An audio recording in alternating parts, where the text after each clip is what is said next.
不要来找我，不要来找我，不要！罗王，苏月，鬼啊，有鬼啊！那鬼又来找我了。没有鬼，夫君，没有鬼啊，放心吧。鬼啊！做梦而已。我去给您倒杯水压压惊，我去就来。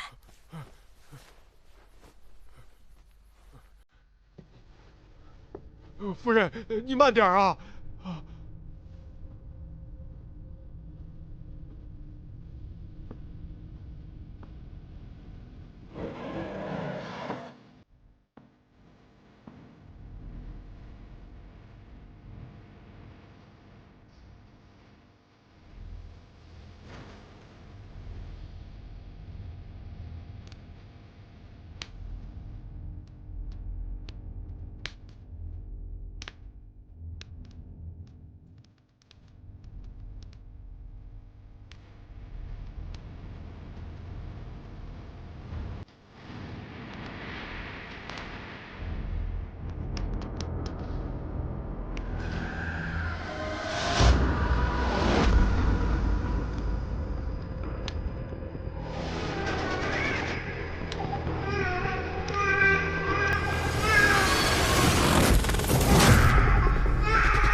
死者的右脚脚踝处有2个小孔，应该是死于蛇毒。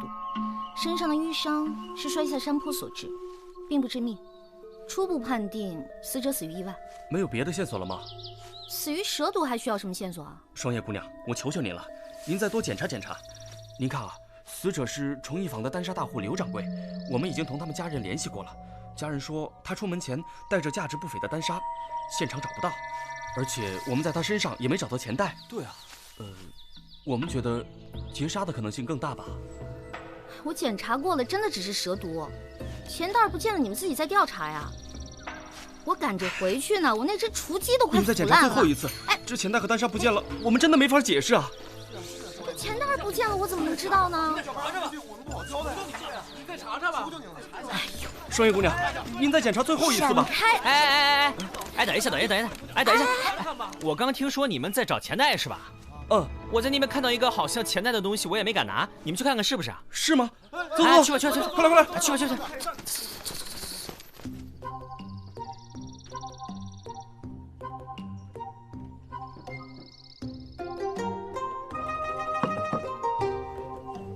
欢迎品尝凡社最新推出的私房菜。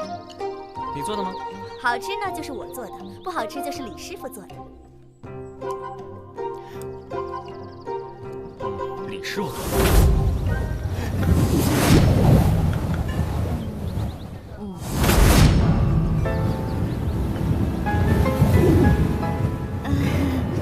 我觉得吧，是四娘做的。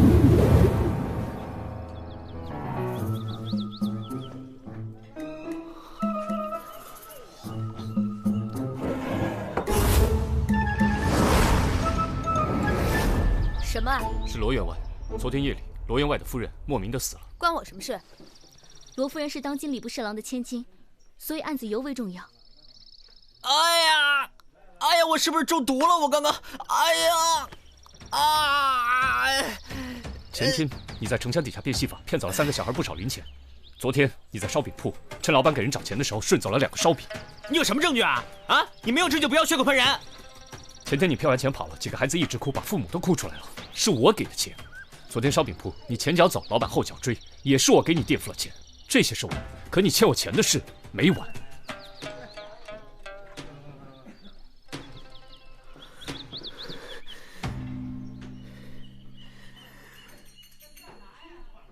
李治，我这个人最喜欢为朋友两肋插刀了。说吧，我们从哪里查起？跟我去罗府一趟。好的。我也去吧。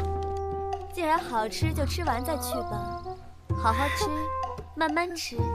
这里还有一盘，管够。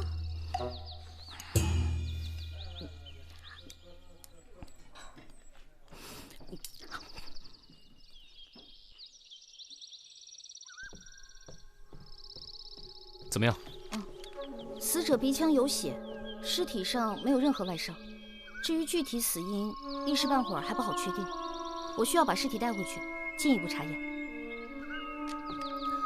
最后一个接触死者的就是罗员外，先跟他聊聊。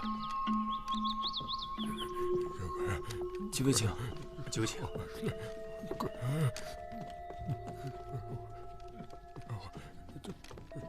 这话呀，是我的肉呀，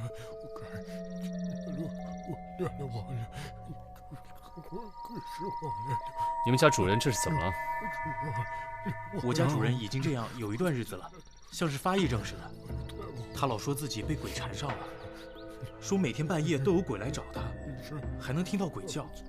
夫人在世的时候，请了庙里的人来超度，也不见好。鬼叫？什么鬼叫？就是主人一直说我们宅子里在闹鬼，可整个罗府上下只有主人自己听到了什么鬼叫，我们什么都没听见。一开始还以为有人装神弄鬼吓唬主人，把官府的人都请来了，结果什么都没查到。人家都觉得是我们主人精神出了问题，把我们给训了一顿。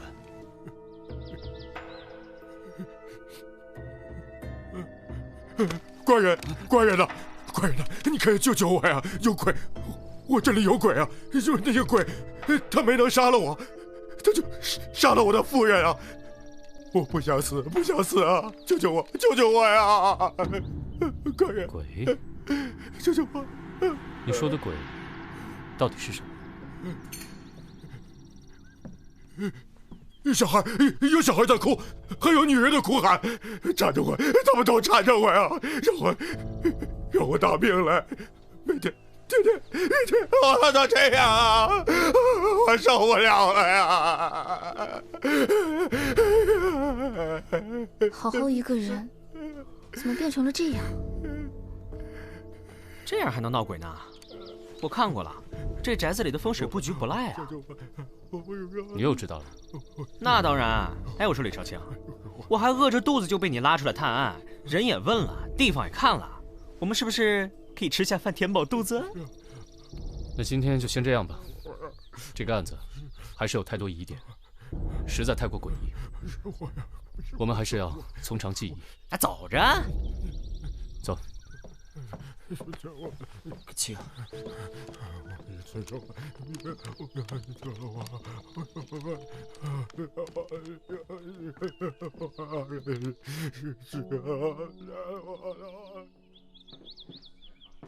四娘，哎，有什么吃的吗？快点，我实在饿死了。除了吃的，你还知道别的吗？切，案子办得怎么样了？这次案子，我想没那么简单。很棘手吗？那个罗员外说他家里面闹鬼，而且还神神叨叨的，说到最后连饭都没给吃，小气死了。除了吃，你还会什么？上次家宴的时候，我还见了罗员外和罗夫人一面，那时候还好好的，没想到会落到这步田地。紫苏姑娘不必伤神，给你准备了好吃的好喝的，吃饱了喝美了，才有力气探案呢。这态度差距也太大了吧！最好了，四娘，我给你揉揉肩。老大，你们猜我刚才听到了什么？有什么就快说。我在东市啊碰到了给罗夫人葬礼采买的家丁，我跟他闲聊的时候，他无意中说，这罗夫人的死，全府上下，包括街坊邻里，都非常难过，但只有一个人会非常高兴。什么人？她是一个叫青燕的妓女，听说她跟罗员外一直不清不楚，而且这个罗员外跟罗夫人提过要纳她为妾，被罗夫人给拒绝了。听说这青燕对罗夫人一直怀恨在心。不是吧？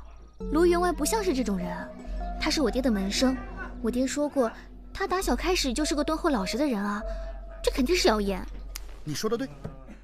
那可不一定哦，人都是会变的嘛。正所谓无风不起浪。三炮萨摩，你们去找青燕了解一下情况。好吃的呢？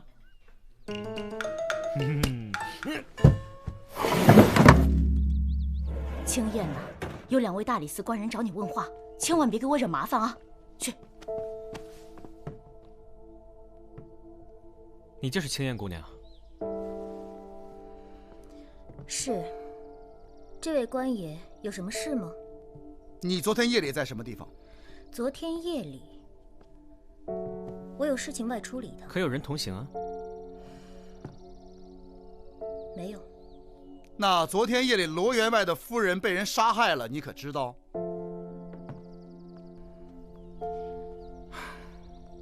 我确实不知此事，这与我又有何关系呢？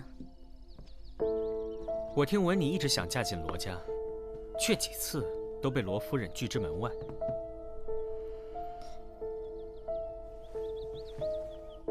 你们是在怀疑我吗？那你就告诉我们，昨天晚上你到底在干什么？昨天夜里，我去永安坊云轩客栈陪客人唱曲，不可以吗？2位官爷，请回吧。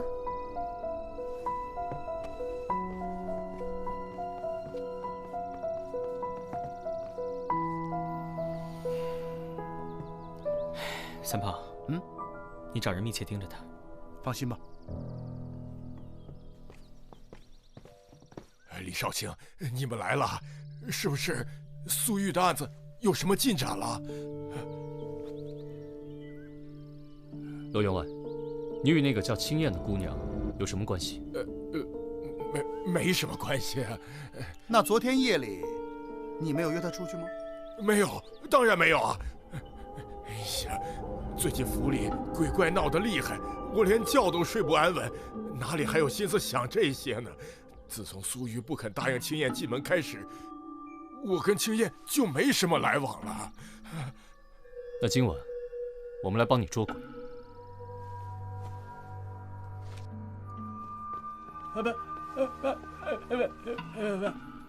他想说什么？他说你们来为主人驱鬼，非常高兴。你俩先去吧，我四处看看。有鬼，有紫苏保护你呢。去吧。各位官人，这边请。请。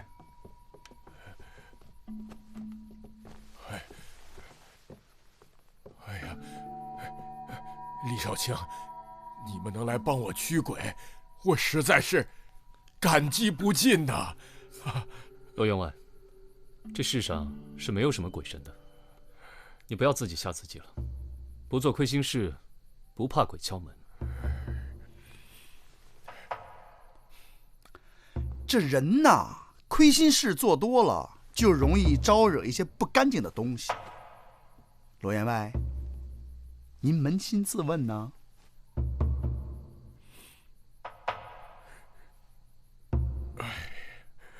我罗某人一生清贫，最近几年才稍微顺风顺水，搬来了这个大宅子。但是来了之后，却一天好日子也没有过上啊，隔三差五的就会闹鬼。哎呀，不知道我是不是注定只能做个寻常百姓啊？李少卿，你可一定要帮帮我呀！帮帮我，抓住那只鬼，拜托了，拜托了！啊！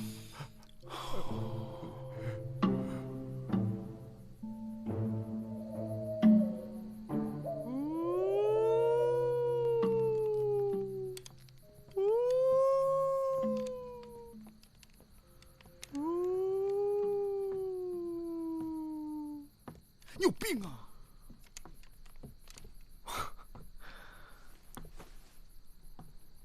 哎呀，好诡异呀！老大，我有点害怕。到前面去看看。啊，去，好。哎呀，你是不是傻？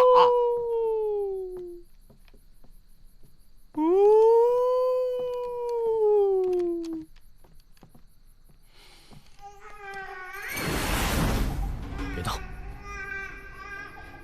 不是我。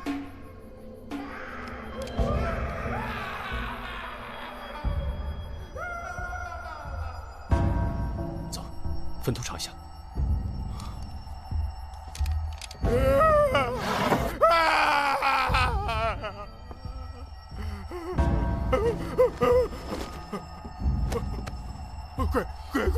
鬼要出来了！救救我！真的，就在这儿，就在这儿啊！就在这儿，在这儿啊！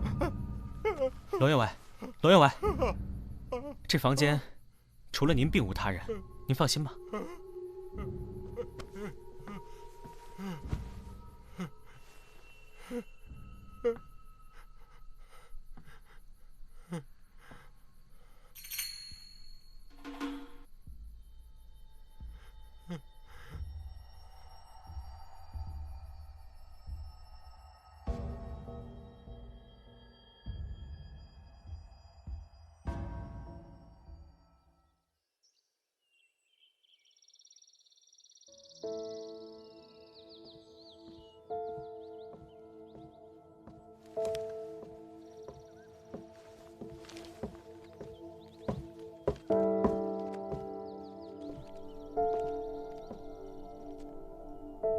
李少卿，李少卿，睡得香啊！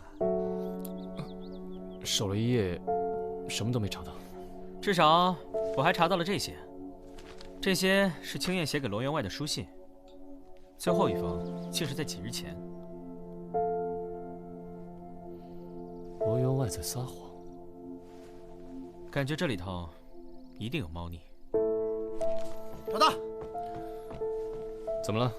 我派去盯着青燕的人说，刚刚青燕出城了，好像是去了一个江湖郎中家。走，快去看看。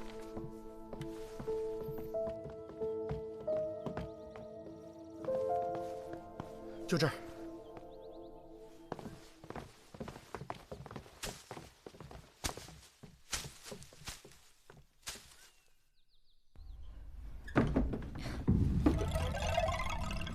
怎么是你们？能和我们说说你来这儿是为什么吗？你们是？我们是大理寺来查案的。先生，敢问他来找您所为何事？这种事情还是请您问他本人为好。不用问了，青燕姑娘，你正怀有身孕吧？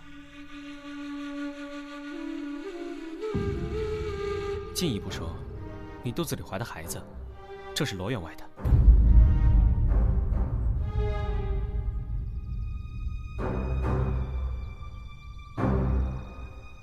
第一次见你的时候，就发现你有不明显的保护肚子的动作。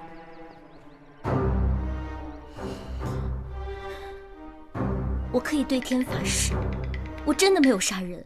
在我们查明真相之前，你是犯罪嫌疑最大的人，请你配合我们调查。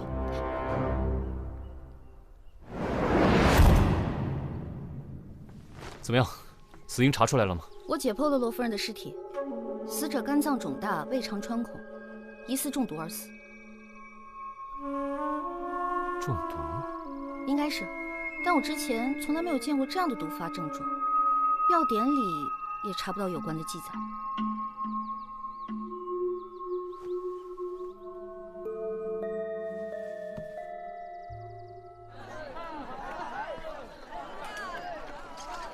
怎么样了？昨天青燕已经被暂时关押，现在我们只要找到罗员外的犯罪证据和作案手法，基本就可以定案了。你还在怀疑罗员外？我们有什么理由不怀疑他？我们去罗府调查的时候，他刻意隐瞒了一直与青燕交往的事实，而且青燕肚子里怀着他的孩子。不管你们怎么说，我都相信他的为人。哎，小姑娘，办案子的时候可不能意气用事哦。老大，不好了，罗员外家又出事了。怎么了？他的奶娘刚刚被发现暴死在房中，她的死状跟罗夫人一模一样。什么？你快叫上双燕，我们马上去罗府。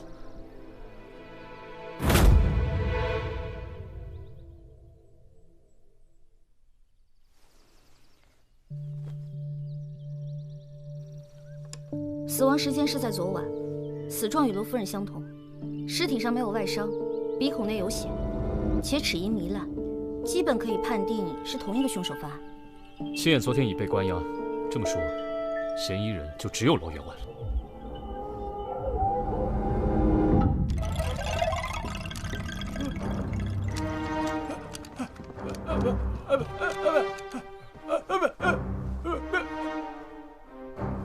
罗庭云，这下你还有什么好说的？李少卿，我不明白你说的是什么呀？我们已经验过尸体，你伙同青燕毒死了你的夫人，如今又毒害你的奶娘，你还有什么好说的？李少卿，我冤枉啊！我昨天夜里一直在书房练字静心，这哑仆一直在为我研墨，可以为我作证啊！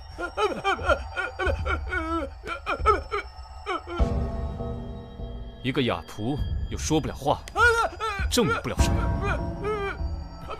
官人，我真的冤枉，我冤枉！来人，我立即封锁罗府，是3日之内不得有人外出。是。官人，我真的没有杀人呐！哎，萨摩呢？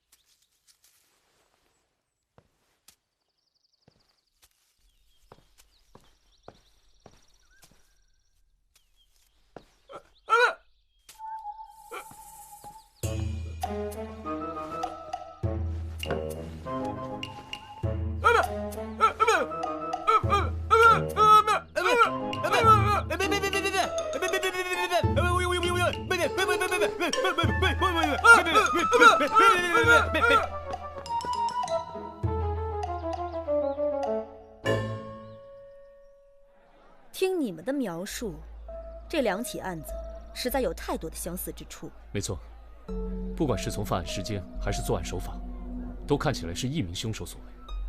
既然青燕被关押了，那卢员外的嫌疑就更大了。现在只是去找证据。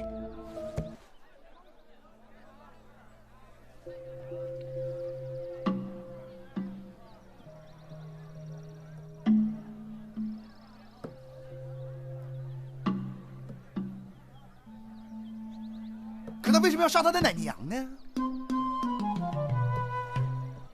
这的确是个问题。哎，你去哪儿了？子素，告诉我罗员外的家世，越详细越好。罗员外在考取功名之前是个教书先生，家住在长安城郊的一个小镇子上，现在应该没什么亲人了。罗员外在及第之前曾与家乡的一位姑娘有过婚约，但那位姑娘病逝之后，在家乡也就只剩下奶娘一个亲人了，所以他及第之后便带着奶娘一起来到了长安。关于那位病逝的姑娘，你了解多少？这个恐怕要回去问问父亲。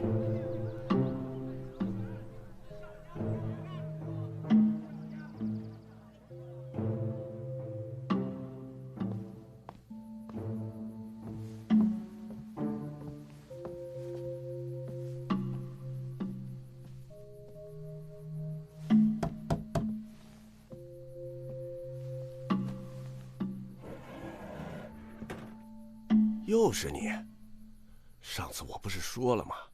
病人的情况无可奉告。我不是来问千燕的事的。哦，那是你自己要来看病。有些问题想请教你。啊，进来说吧。来。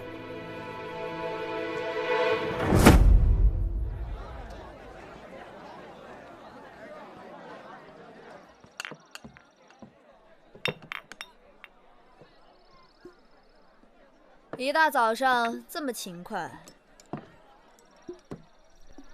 今儿什么日子啊？早上起来，你看到子苏来过吗？我这才刚睡醒，你认为我知道吗？萨摩，哎，让人打听的事怎么样？父亲说，那位病逝的姑娘并非是什么达官贵人家的女儿，就是罗员外的结发妻子，之前是个戏子。家中还有个弟弟，他死的时候弟弟才7岁，他的忌日似乎就是这2天。当时他特别惨，肚子里还怀着罗员外的孩子。他的弟弟有下落吗？不知道，只知道他去世之后，他们便举家从镇上搬走了。李治，快把秦燕放出来！你干什么？事情还没有查清楚，不能乱放人。把他送到罗府去，告诉罗员外，青燕怀了他的孩子，并且想打掉。你怎么知道的？你听我的，只要你把他送过去，今晚凶手便会水落石出的。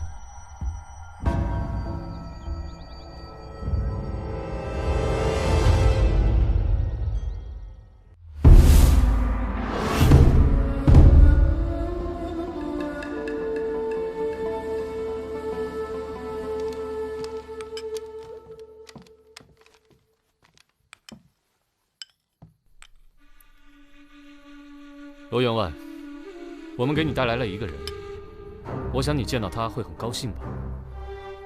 进来吧。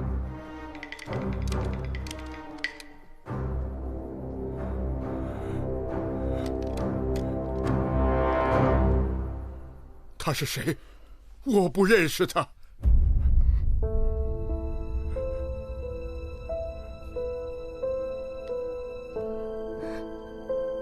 罗老，我是青燕。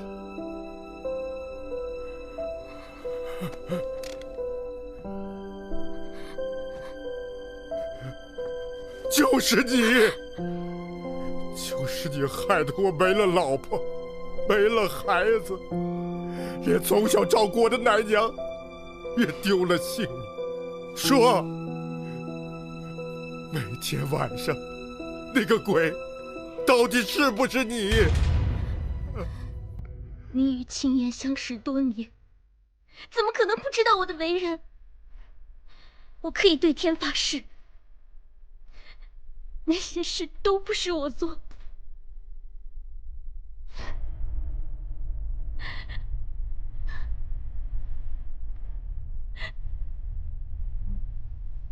罗员外，我想青燕姑娘应该还有很多话想单独跟您说，我们就先走了。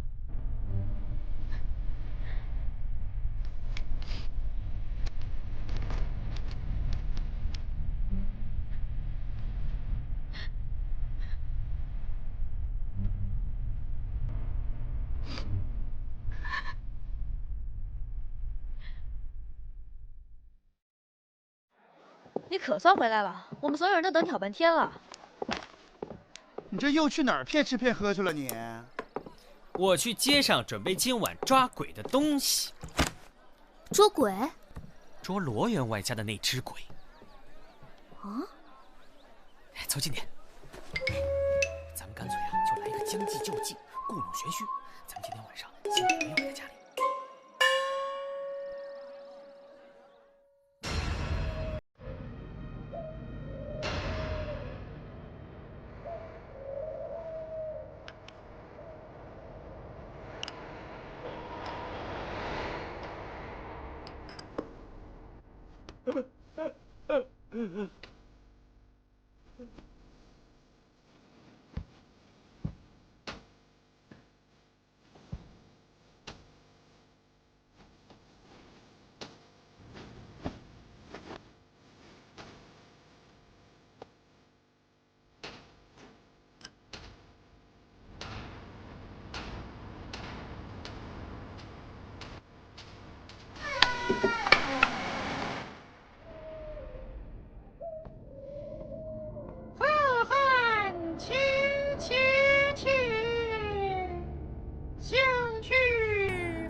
姐姐，是你吗，姐姐？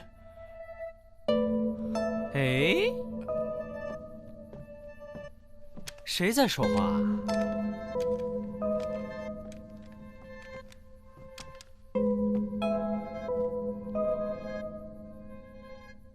是你吧？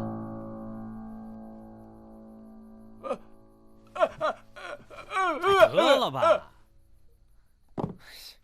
都在江湖上，你骗谁呢？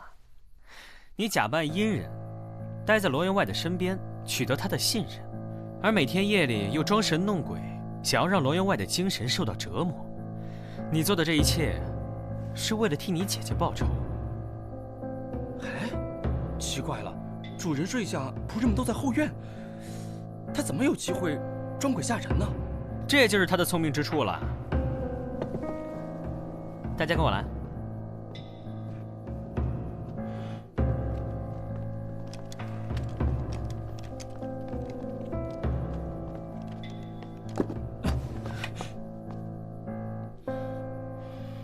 紫苏、双叶，听到请回话。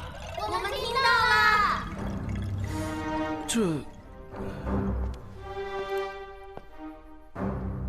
这是怎么回事啊？我第一次来到罗府的时候，就觉得这里的建筑风格非常特别。罗府整个院子就是一个圆，而围墙由磨砖对缝砌成，光滑平整，弧度柔和，再加之围墙上端覆盖着琉璃瓦，人声不会散漫消失，造成了回音的效果。罗员外，你听到的鬼声就源自于此。没错没错。所以说，每一次闹鬼的时候，其实鬼根本就没有在屋子附近，而是在府里的另一侧。那素玉和奶娘的死又是怎么回事？我来了。哎呦，他这院子太大了，累死我了。三炮，我让你找的东西，你找到了没有？啊！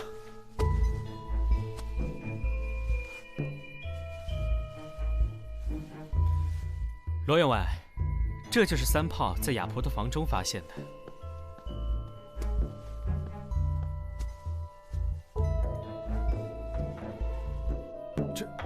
这不是？这是丹砂，是提炼水银的原料。医用丹砂纯度低，少量服用可安神定惊。高纯度丹砂有剧毒，市面上根本买不到。前不久，崇义坊的丹砂大户刘掌柜惨死，随身携带的丹砂失踪，钱袋却没丢。想必他是你杀的第一个人吧？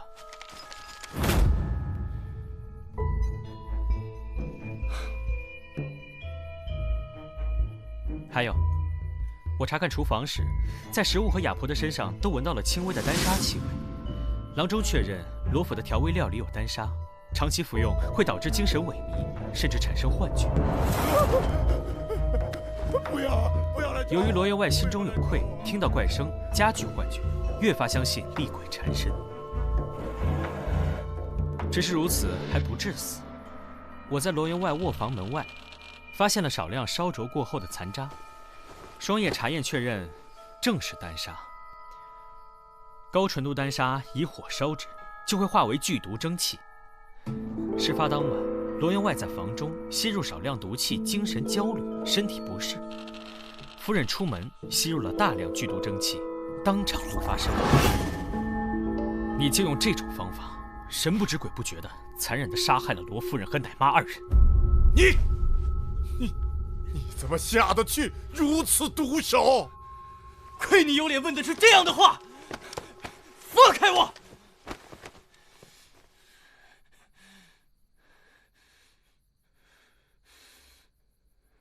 ！15年前，你考取了功名，被礼部侍郎看中了，选你做了他的女婿。可你有考虑过我姐姐的感受吗？你为了攀龙附凤，就狠心将我姐姐抛弃。我姐姐为此抑郁而死，她都没有来得及告诉你，她已经怀了你的孩子。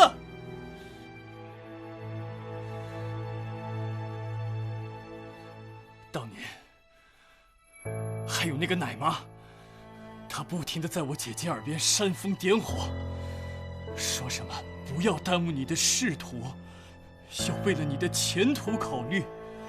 你现在所有的一切，你的院子，你的官位，你所有的一切，是我姐姐和那个孩子的性命换来的，你知道吗？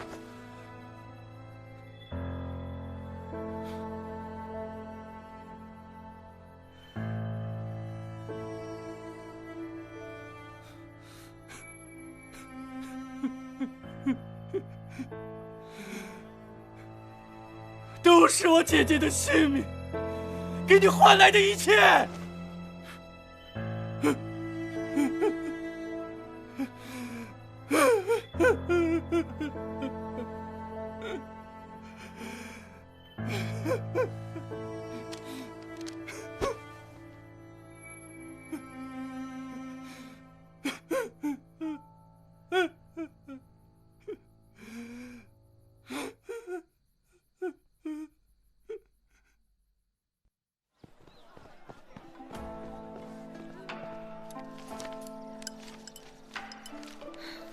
真是没想到，卢员外身上还有这样的故事，最后落得了如此下场。像他这样的负心汉，我说啊，就是罪有应得。也不能这么说，个人的选择啊。哎，那个姑娘呢？好像是叫什么青燕，她怎么样了？听说光明正大的嫁进了罗府。罗员外说，曾经犯过的错，不能再犯第二次。他会好好照顾青燕和孩子。那她的孩子保住了吗？多亏了萨摩。哎，萨摩忍呢？哼哼，给我吃一口。嗯？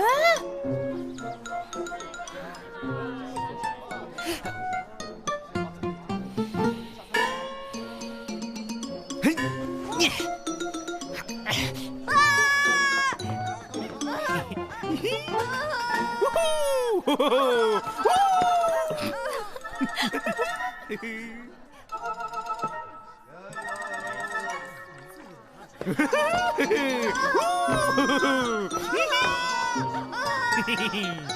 早不病晚不病，偏偏现在生病，宫里催得那么紧，你想坑死爹呀？哎，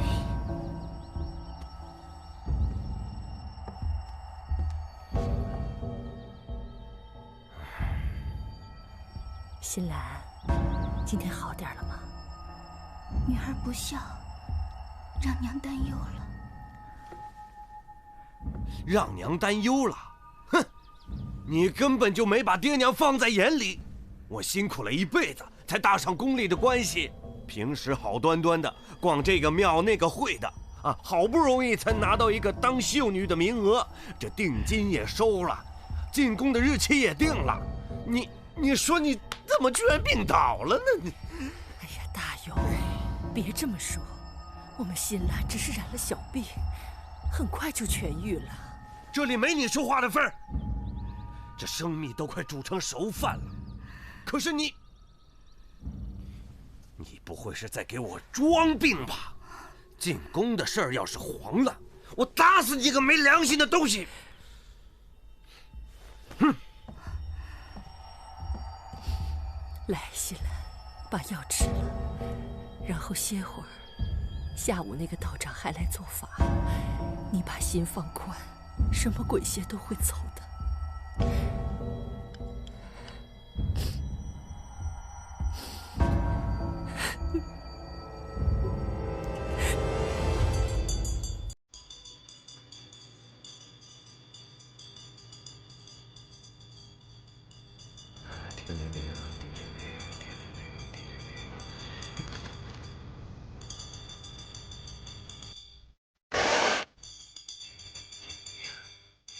冰块显灵。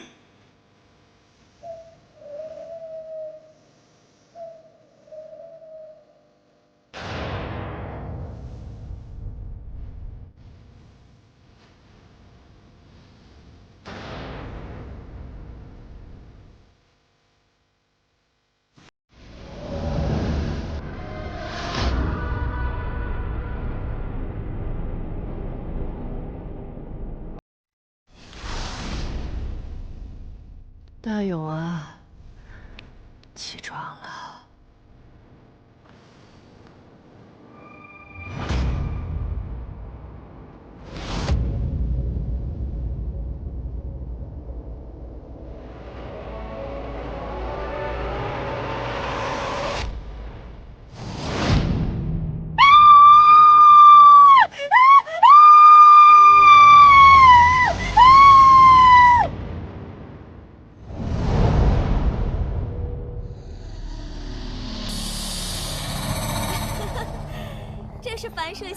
菜品，您赏脸品尝，您请坐啊，马上就来啊。昌明坊围了好多捕快，据说死了个人，脖子上有牙印儿，浑身血被吸干，一滴不剩。火啊，吃饭的说什么死啊活啊的？啊，死人？哪死人了？干你的活去！去把菜洗了。萨摩，快，跟我走。怎么说跟你走就跟你走了不成？你那份一分也不会少。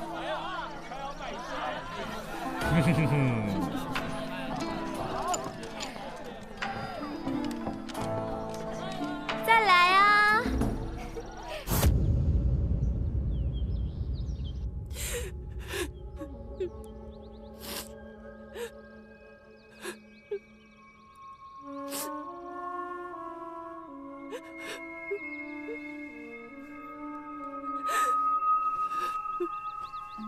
死者死于昨晚子时左右，死因是失血过多。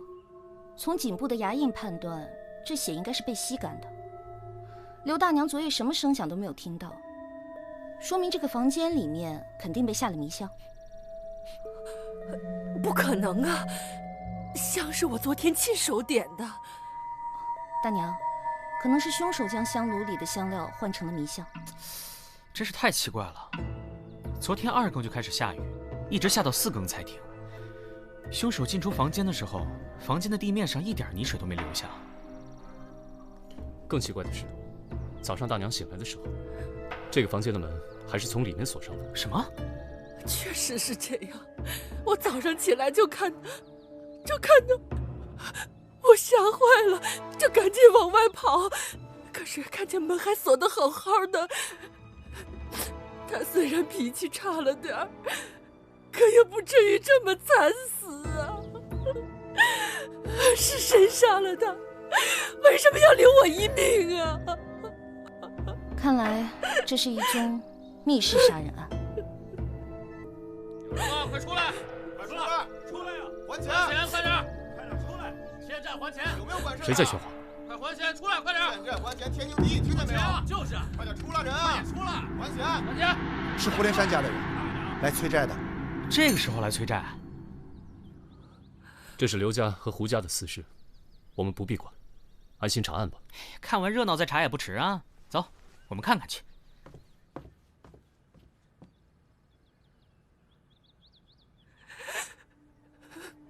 欠债还钱，天经地义，听见没有？就是，快出来！干什么？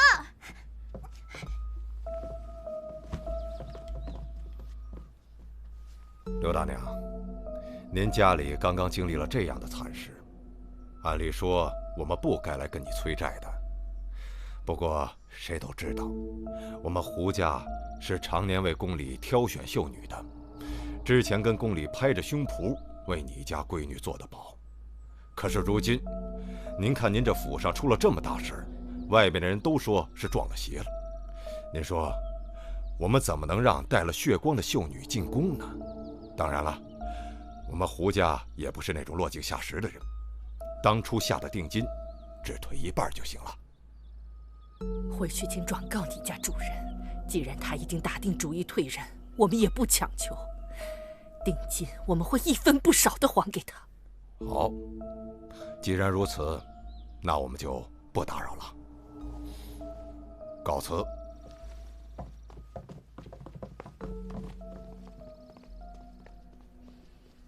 大娘，夫人，你怎么了？夫人，今后可怎么办呢？大娘，夫人，您别着急，我们一定会查个水落石出的。这家人可怜呐。这对刘姑娘来说，也不一定是件坏事。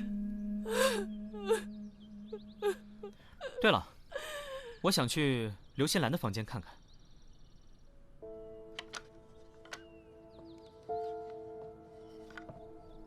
这是什么？这是昨天道长留下的法器。道长？自从新兰定了入宫之后，新兰就莫名其妙的得了怪病，怎么都治不好。有人说是撞了鬼，我们就请了个道长来做法驱鬼。那个道长是哪儿来的？他说自己是越州来长安的，差不多1个月前，他路过我们这条巷子，我们听他喊1命2运3风水什么的，就赶紧把他请了进来。这事儿听起来像你做的呀？去！我怎么觉得这道长反而是个骗子呢？骗子？不，那不可能！要知道，道长每次做完法，我家新兰确实会好很多。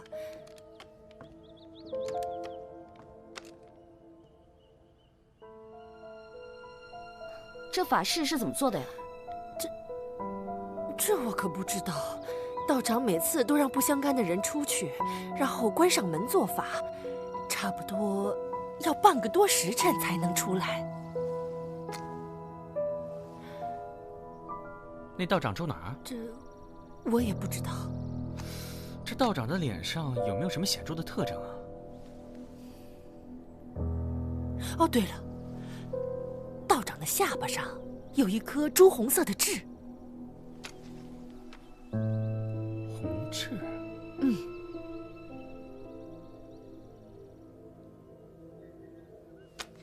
大娘，还劳烦您把姑娘的药拿来给我看看。好。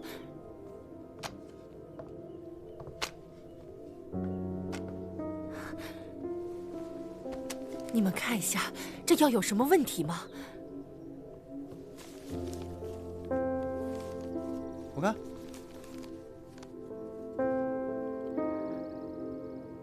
这药是清热解毒的药，可是兰心姑娘的症状却很像是中了一种名叫繁香草的西域草药的毒。这种草药经过提纯，可以作为凝血剂来使用。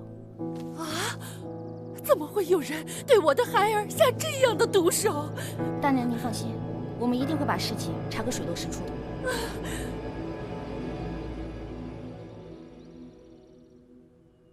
你们说会不会是那个刘大娘？毕竟房间是个密室，而且里面除了死者，就只有她一个人了。刚才你不还说刘大娘可怜吗？万一她是装的呢？不可能，如果他是凶手，没必要布置成密室招人怀疑啊。而且刘大娘体弱多病，一家人全靠刘大勇撑着。这样说的话，杀死丈夫并没有什么好处吧？来，还有刘心兰中的毒呢。刘大娘总不会对自己的女儿下毒手吧？看来得从那个越州来的道士开始查。什么越州来的道士啊？我四娘的消息遍布全长安城，我可没有听说过这个道士。我也觉得可以。这个刘心兰一病，她就出现了；刘大勇一死，她就不见了。虽然如此，还是麻烦四娘可方打听一下。明白。哎，之前在刘家你说对刘姑娘而言也不一定是坏事，什么意思啊？寻常百姓家跟宫里扯上关系，恐怕是有好些苦头要吃了。行了行了，马上吃饭了，咱们吃完再聊。吃饭？你那么高兴干嘛？李少卿都没说话呢。我一天到晚那么辛苦，不就为了这顿饭吗？我吃饭怎么了？再说了，李少卿人家不饿呢，瞎操心。胆子越来越大了，你给我回来！看我不掐死你！吵什么呀？别跟饭过不去啊！天天李少卿，到我这儿这么抠门？不知道。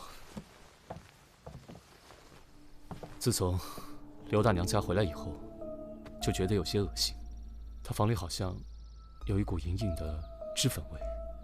可刘大娘并没有施脂粉啊，是不是草药味儿？你弄混了？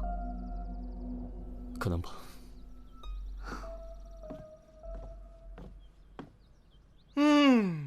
哎，好了好了，这里没你的事儿了，你退下吧。是二公子。好。主儿呢？好。主人，二公子带了升平院的何袅袅姑娘回府，正在房里嬉戏弹唱呢。不错。随他随他，都下去吧。是。好啊。好。哎呀呀呀！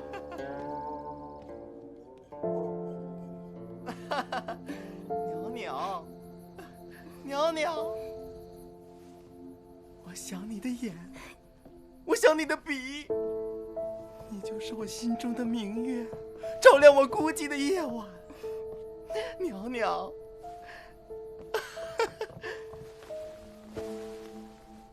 公子，为您抚琴一曲吧。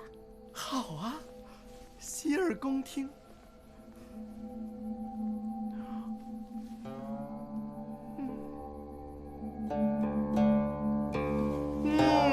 好曲，好曲啊！公子，您今日真是好兴致，有何好事？算不得什么好事。刘家绣坊的掌柜死了，定金还不上，他家连人带店都归我了。听说他闺女长得还不赖。袅袅，你比他好。他在地下，你在天上。袅袅。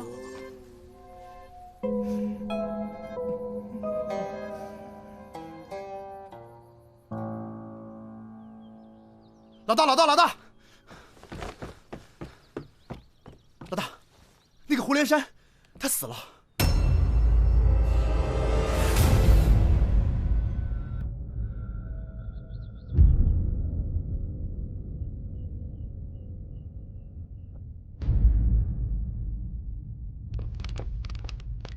怎么样？死者死于昨晚此时左右，死因也是失血过多，房间里面被下了极重的迷香，浑身的血被吸干。同一人所为，看样子是。昨天你们主人睡前有什么异常？没有。昨晚睡前，主人问了一下二公子，然后就睡下了。是独寝的。府上两位公子去哪了？大公子常年在蜀地开分号，二公子昨夜带了升平院的何袅袅姑娘回家包夜，早晨刚刚送回去。这升平院的姑娘，还得要二公子亲自送回去啊？袅袅姑娘带了一大箱子乐器，挺沉的。二公子最近又十分的迷恋她，于是叫好几个家仆一块送回去了。他知道你们家主人被杀的消息吗？知道。可是，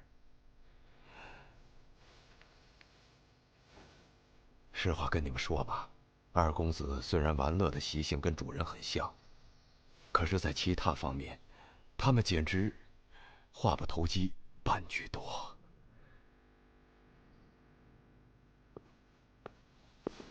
哟，家里来了什么客呀？二公子，大理寺的李少卿带着人到这儿来查案了。哦，见过李少卿。父亲的死，有劳各位费心了。请问二公子昨夜子时在什么地方？我昨夜和升平院的何袅袅姑娘唱了夜小曲，家仆们都知道。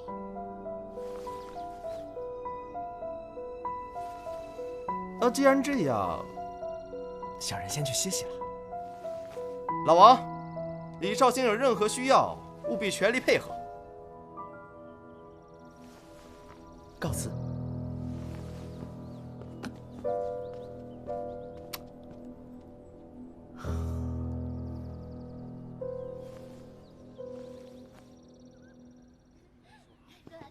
这个胡家公子也够奇怪的，父亲死了，就好像什么事儿没发生过一样。你看他一身酒味儿，满脸倦容，真是喝了一晚上花酒。他可以顾兄啊，毕竟他爹死了，这么大的家产就会落在他一个人身上。就他好吃懒做的样儿，他巴不得他爹长命百岁，照着他作恶多端呢。再说，他们家还有个能干的哥哥，所以这偌大的家业肯定得落到他大哥头上，他捞不着什么好处的，对不对？那么去趟平康坊，找何袅袅。早就听说升平院那个头牌何袅袅姑娘是个人间绝色哦。你跟萨摩去。为什么？我闻不了脂粉味。你一定是走了，你一定是在里面欠过什么债吧？又要回来了，紫苏姑娘可是等了你们半天了。紫苏妹妹，几天不见了？是啊，我前几天帮我爹出长安办事去了，你们接了个新案子。开秀坊的刘大勇和负责选秀的胡连山前后都死了，全被人吸干了血。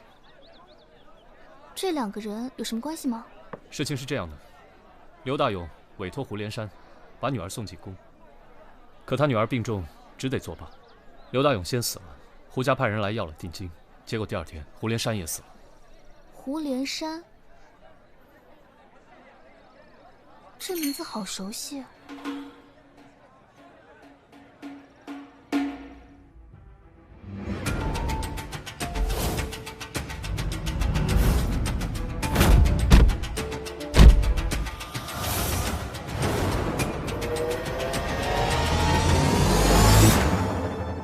我想起来了，这个名字在3年前的一个案子里出现过。3年前，永安坊有户人家姓徐，当家的驼背，人称徐骆驼。有一天深夜，徐骆驼突然死在家中，他全身的血液被吸干，他的老婆也当场跳河而死。胡连山是涉案证人之一，也是吸血，这么巧。不如我们也去永安坊看看。走。大娘，您还记得这里以前住着一户姓徐的人家吗？他老婆叫月娘，后来还跳了河。哟，你说的是徐骆驼吧？好久没人提过他们了。你们是来查案的？啊，是，我们是大理寺的。麻烦你想一想，当时是怎么一回事？这个徐骆驼原本就是个变戏法的，日子说不上大富大贵，但总也过得下去。后来他原配死了，就开始赌得家里家徒四壁，穷得揭不开锅呀。再后来，徐骆驼又娶了一个叫徐月娘，懂事的很，长得出了名的好看。可你说这个徐骆驼他就是个无赖吧？他竟然打起了月娘的主意，把她卖给了一个姓胡的富户，做了第8房小妾。这事儿啊，都过去3年了，当晚的事情我还记得清清楚楚。那天晚上，我先是听到几声惨叫，哎呦，叫的那个惨哦！我赶紧披上衣裳跑出来，一看，徐骆驼家的门忽然开了，月娘跌跌撞撞跑出来，两眼发直，也不喊也不叫，浑身抖个不停，身上染满了鲜血啊！哎呀，对，别提多瘆人了。太瘆人了！那个徐骆驼到底是谁杀死的呢？谁知道呢？有人说，是徐骆驼造孽太多，这阎王爷都看不下去了，派小鬼来索命。是，也有人说，是月娘忍无可忍，杀了亲夫。哎，这不管怎么说，月娘紧接着就跳河死了。哎。自那以后啊，这案子也就不了了之了。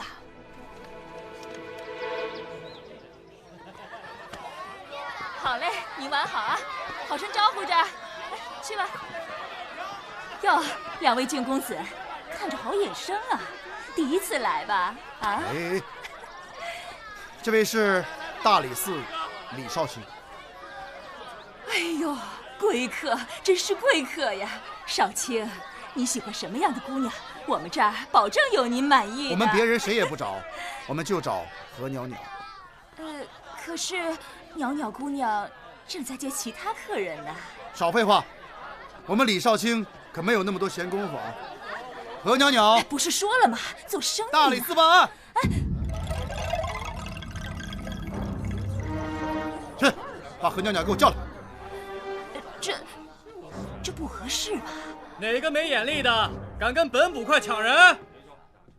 大理寺李少卿。少卿，少卿，少卿，少卿，小的有眼不识泰山，得罪，小的这就走。去吧。这年头，衙门捕快都有闲钱上升平院了。既然来了，就请李少卿上楼小坐吧。袅袅姑娘，不必客气了。姑娘可听说昨天夜里胡连山死了？胡家2公子说，昨夜与姑娘弹唱喝酒到天明，可有此事啊？确实不假。那昨天晚上，胡二公子可曾睡着啊？李少卿，小女子只卖艺，不卖身。袅袅姑娘多想了，既然确有此事，我们就先告辞了。少卿慢走啊，少卿慢走。来来来，姑娘们玩起来，互惠互惠，玩起来玩起来。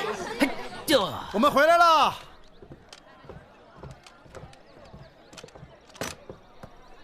怎么样？和袅袅说那个胡南卓一夜都没有离开过房间。哎，子松那边呢？徐月娘的故事可比我们原来知道的要惨多了。她相公徐骆驼是个大赌徒，赌得家徒四壁，这才把徐月娘卖给了胡连山抵债，做了第8房小妾的。哦，哎，这样吧，既然大家都没有什么头绪，明早东市有个大集市，有好多新奇的玩意儿，我们去转转，换换脑子。好啊。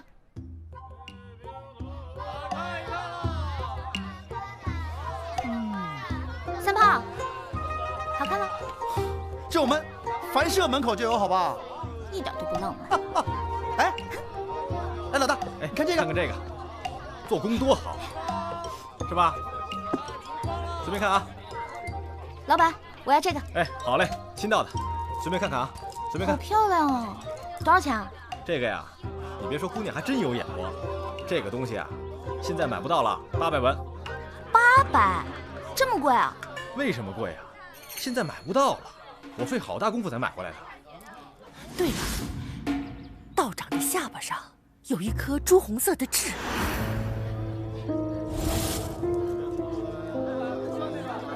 三炮啊，过来，怎么了？怎么样，东西不错吧？这个好看吗？好看。送我啊！我送你？送我。送我。我这儿东西都是最好的。送你啊，送你。我没带钱啊，我找我哥啊，我哥有钱。去。哥，发现了给刘新兰做法那个道士，就那个。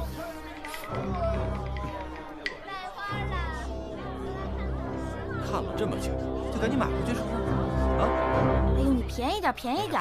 那个，我哥买，都是赔钱卖你。我哥有钱，送你啊。啊！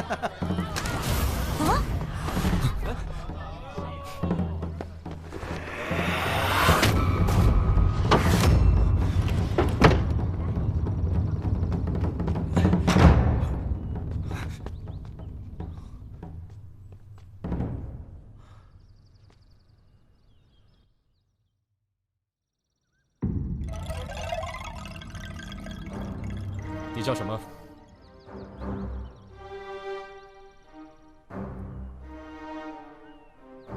你为什么假扮道长去刘大勇家？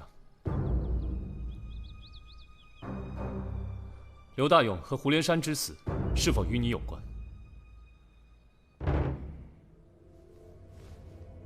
刘星兰中的毒可是你下的？中毒？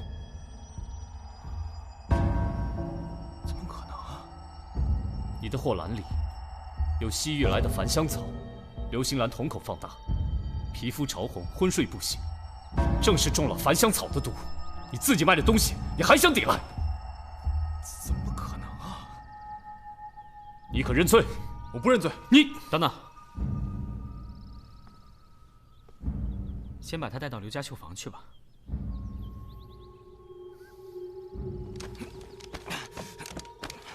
你们让我来这儿干什么？哎，你们这是？道长他怎么？刘大娘，新兰姑娘现在如何了？老天保佑，能下床了。啊，还麻烦您把新兰姑娘带出来，再见一见道长。啊，好的，好的。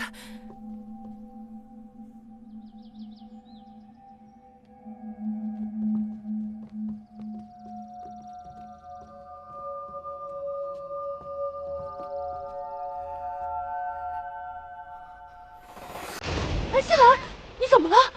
新兰，快坐。这位道长就是给刘新兰投毒的人。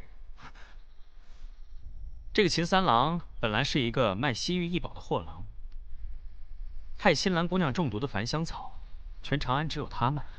怎么会这样？你为什么要害我家新兰？为什么？你为什么？你说呀！我从他们国家里偷来自己服下的。你说什么？你这是为了什么呀，我的傻孩子？他叫秦三郎。2个月前，我们在庙会上相识，一见钟情。不料父亲要把我送到宫里当绣女，我说什么也不愿意。我爹逼得太急，我就偷偷从三郎那儿拿了繁香草，想要以此殉情。结果拿不准诱人，就成了现在这个样子。新兰啊，你怎么这么傻呀？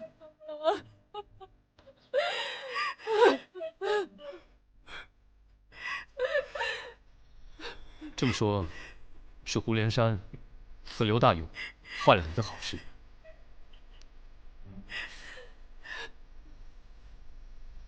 秦三郎，2天前夜里子时，你在何处？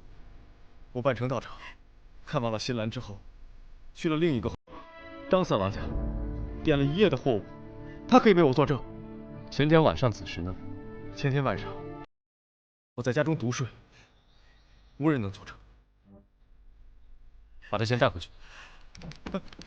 我，新兰，新兰，新兰，新兰，新兰，新兰，新兰，新兰，三郎。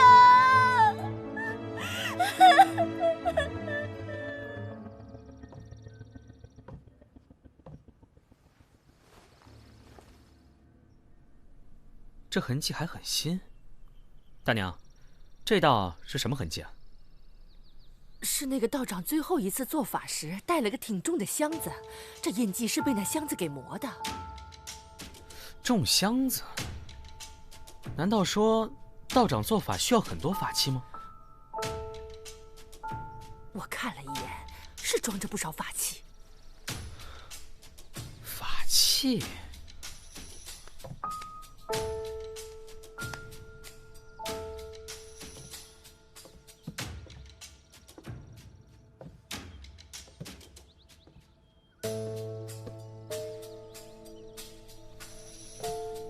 子苏啊，咱们俩先回去吧。嗯。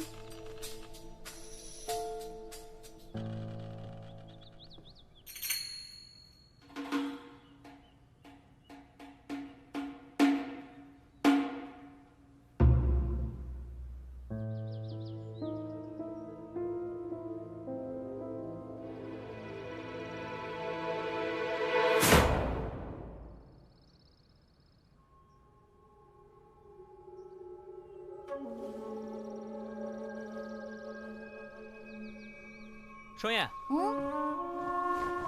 你怎么来了？快帮我查一下刘大勇和胡连山他们的伤痕有没有什么不同。好，帮我照顾一下我的新宠啊。哎呀，看我干嘛？我跟你说啊，哎，小心点儿，我的新宠。颈部都有齿痕，刘大勇的伤在颈部左侧。而胡连山的伤是在颈部右侧。哦，我猜的果然没错。怎么了？杀死2个人的不是同一个人。双燕，你去帮我找一个人。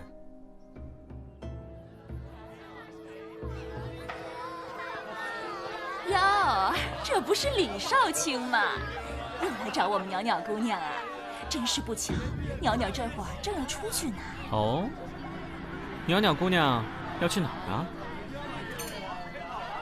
袅袅正要去胡家，胡二公子明天就去蜀地跟他兄长学做生意了。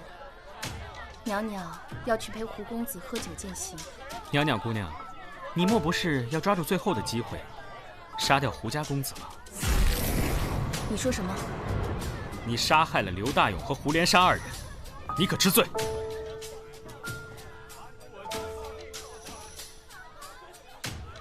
刘大勇是谁？听都没听过。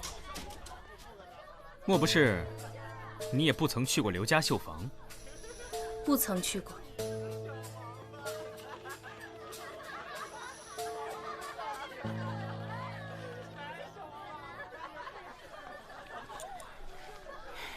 那这块玉牌，正面刻着生平，背面是个鸟字，袅袅姑娘可认识？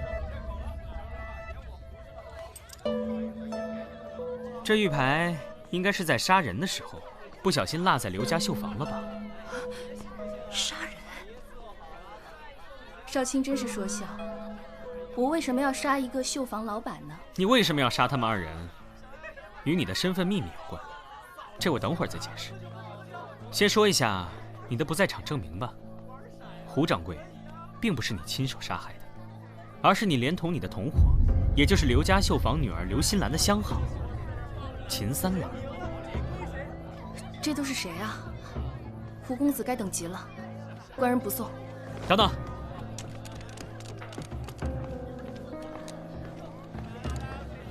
发现了那个箱子，就在何袅袅的房子。抓人吧。得罪了，走。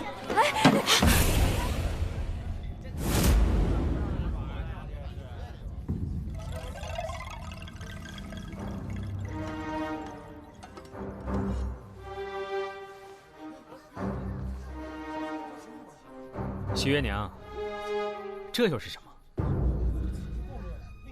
我让街坊偷偷看过你，已经确认过了，你就是许月娘。3年前，你被徐骆驼逼嫁给胡连山当小妾，你宁死不从，想必是遭到毒打后，对徐骆驼起了杀心。杀了徐骆驼之后，你跳河自尽，却侥幸逃过一死，流落到青楼。随后，你在青楼又遇上胡南卓，得知胡家要逼迫民女刘新兰进宫后，你气愤难当，往事涌上心头，这才决心和秦三郎一起手刃胡家人和刘大勇，为刘新兰讨一个公道，是这样吧？可是他们二人都有不在场的证明啊。这个并不难，只需要一个带着有隔层的大木箱就可以了。徐月娘家原本是变戏法的，想制造一个这样的木箱，应该不难吧？刘大勇死的当天，秦三郎扮作道长，带着一箱法器，隔层内躲着何袅袅。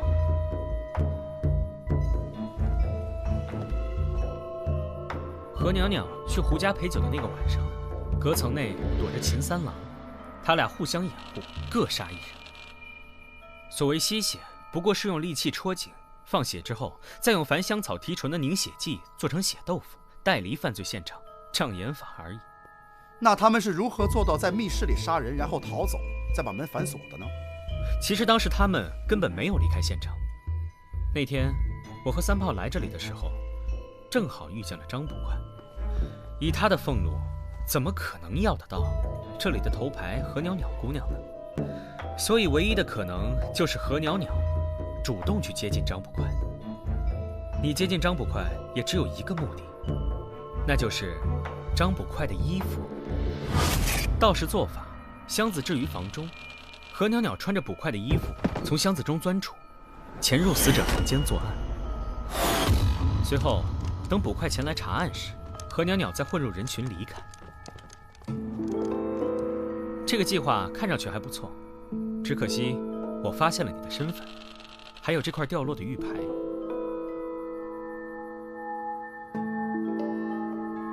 事到如今，我也没什么可说的了。是的，我是杀了我丈夫徐骆驼，为了还土柴，他竟然将我卖给一个老叟做8房小妾，我不肯，他就毒打我，打我，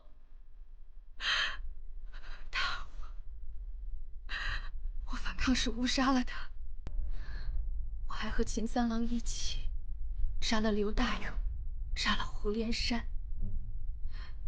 他们全都死有余辜，为财为色，毁人一生的幸福。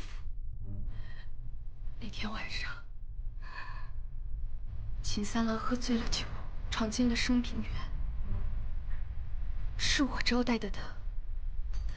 他说有个相好的姑娘叫新兰，被爹逼着入宫做绣女，得了怪病，生不如死。听完他俩的故事，我才下定决心，我要杀掉这帮畜生。我不能让新兰也变成我这样。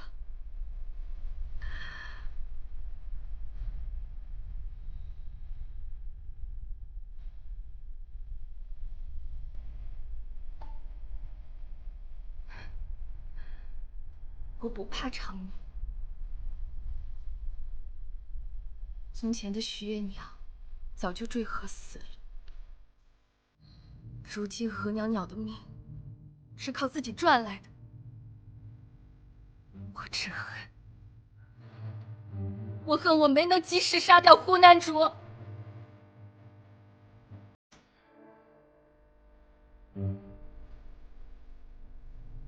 三胖，把何袅袅带走吧。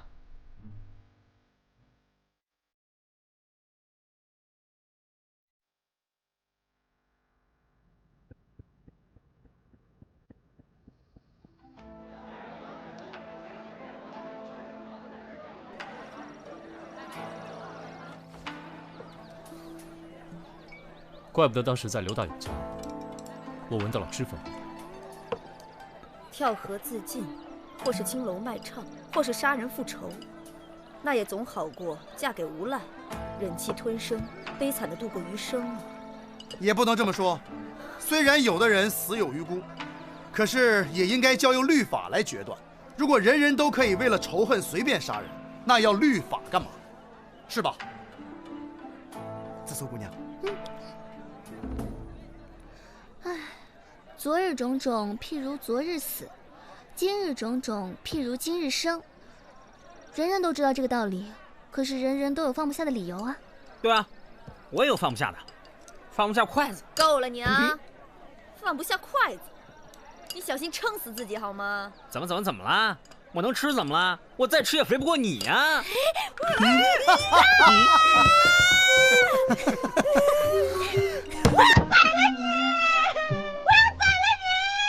东西就在匣子里。你们说这匣子里的东西，难道真的能？哪儿看看就知道。我们已经找了他太久了。等等，这匣子多余危险，万一里面要有什么要命的毒物，放死吧，滚一边去！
问萨毛多罗在这客栈中吗？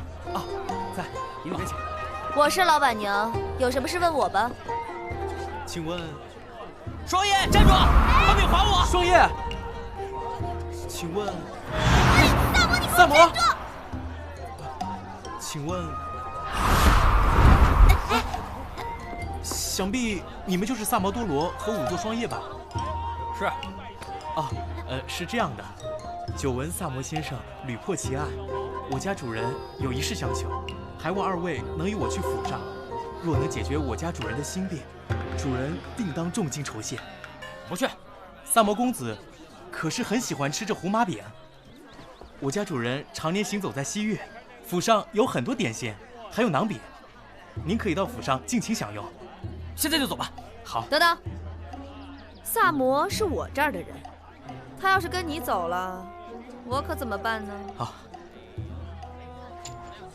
这点薄礼，算是买下了萨摩公子几天人力，望老板娘成全。行吧，好好去吧。谢谢。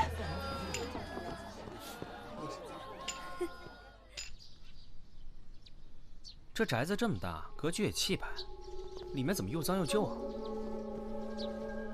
这是鄙人祖上的旧宅，多年来无人打理，让二位见笑了。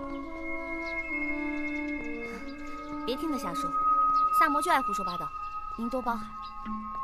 哪里，我先介绍一下我自己，鄙人赵庆国，灵州人士。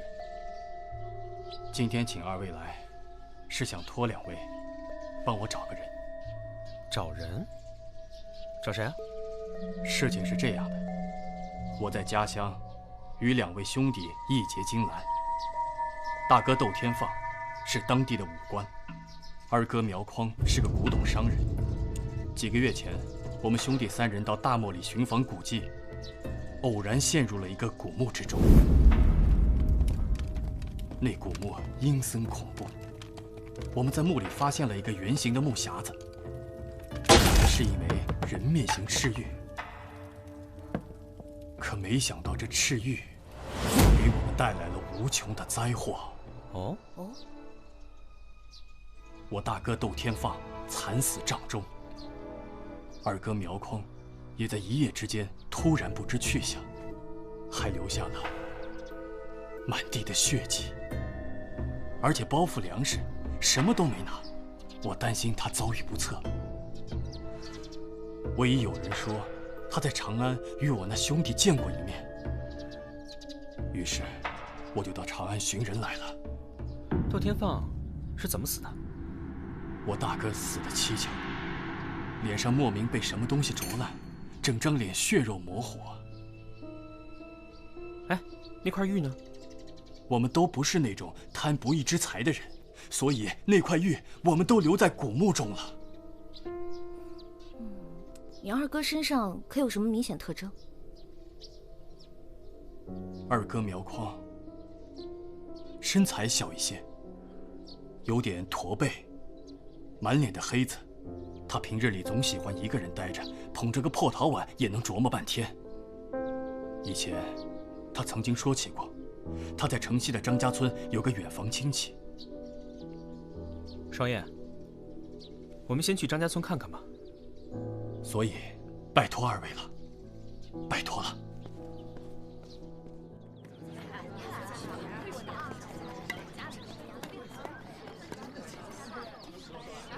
哎，老爹，大晌午的怎么从田里回来了？水胖子他们家要分猪肉，村里今晚上就算提前过年了。哦，哎，老爹，离过年还有3月呢，这时候干嘛？水胖子他们家也算咱村里的富户了。昨晚上山上那东西又来偷吃东西，把他们家猪咬死了。那猪的肉吧，他家又吃不完，所以胖子说把肉分给大伙儿，听者有份啊！走啊，走。啊！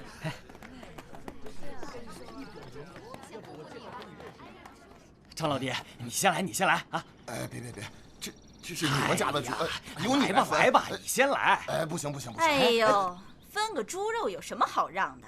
两个大男人在这儿拉扯半天了，猪都要臭了。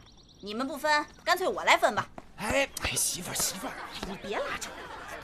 哎呀，我说水媳妇儿，您能给大家分猪肉，让村里提前过个年，大家都非常高兴，谁能说你不对啊？是不是？是啊，你这么厉害，谁敢说你的不对呀？你说谁厉害？哎，有本事你把你们家猪杀了呀！哼，我就奇了怪了，咱们两家挨那么近，怎么那东西就没咬死你们家的猪，咬死我们家的猪了？哎，你这意思，合着你家猪是我弄死的？哎，我家锅还丢了呢，前些日子刚打的。他们丢鸡丢羊的是个事儿，我们家丢锅就不是事儿了。我们家铁锅也是新打的，不信你问永乐坊的陈铁匠去。哎，好了，各位别说了，都别说了，别说了。我看你们二位是从城里来的吧？哎，请你们给大家帮个忙，给大家分一分，这样比较公平点。我最不会切猪肉了。我来。好。行，快分吧。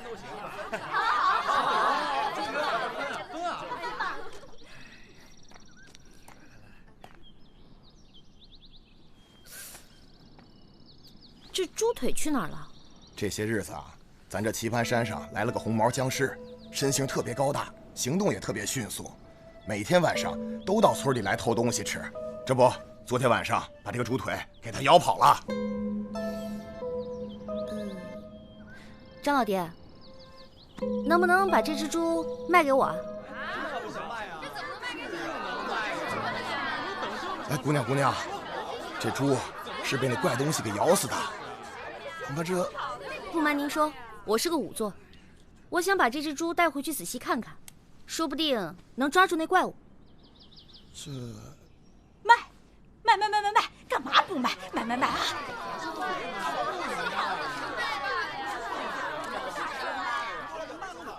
哎，你说，我要是把这死猪送给紫苏，那会怎么样？三炮，我跟你没完。哎，你把这猪买回家，是不是觉得哪里有问题啊？这猪的断腿处乍一看不规则，但骨头却非常的平整。你是说，有可能是人干的？嗯，对。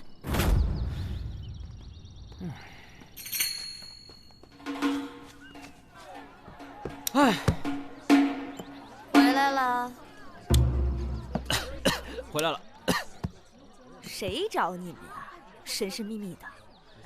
一个灵州人，还是个富商，叫那个赵信国。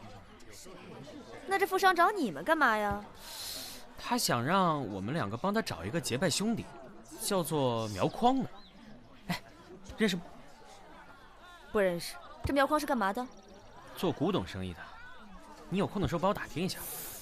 你身上怎么有一股猪骚味儿啊？哦，今天双叶买了一头猪回来做研究。洗澡去。行，洗澡去。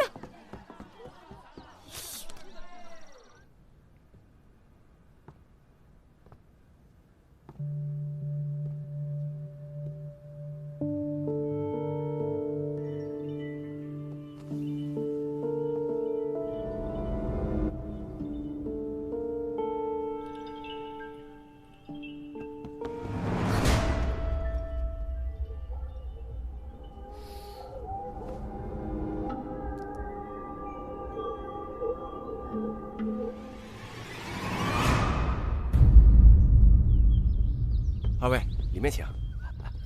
二位客人有些面生啊，买点什么？是收藏还是送礼呀？哦，掌柜的，我们来打听一个叫苗匡的人，你听说过吗？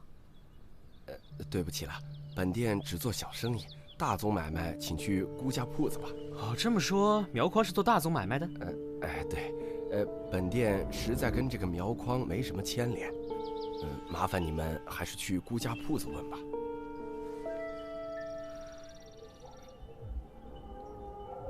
走吧。赶紧走，赶紧走！鄙人做古董生意30余年，从来没听说过这个名字。走，你刚刚不是还说……我什么都没说啊，我什么都没说。赶紧走，赶紧走，说不愿送。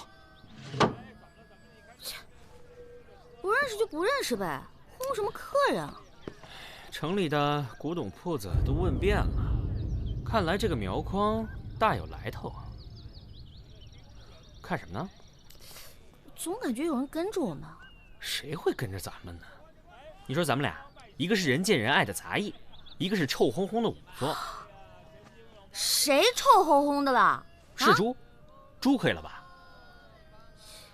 哎，不过话说回来了，那个猪怎么样了？确实是人所为的，只是在边上胡乱划了几刀，装作是野兽咬的样子。你说是什么人会好好的躲在山上，还要装作野兽呢？这样的人在村子里面啊，我怕那些村民会有危险。哎，我们赶紧去看看。哎，请我吃碗面。好。快来，快点，动作快点，快点！今天，咱们一定要把那个害人的东西找出来，找出来，杀了他，杀了他！张老爹，你们这是去干嘛？搜山，把那个害人的怪东西搜出来。哎，张老爹，我们俩跟你一起去吧。行，走。搜出来！杀了他！杀了他！走，搜山，搜山，搜山！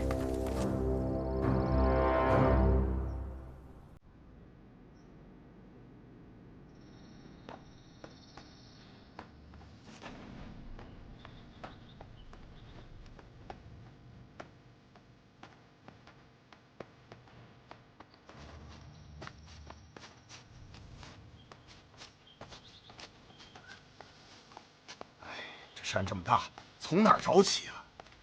哎，走，继续找。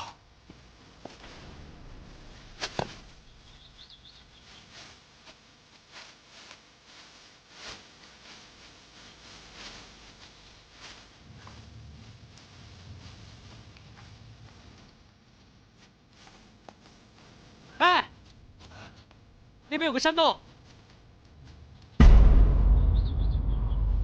走，咱们看看去。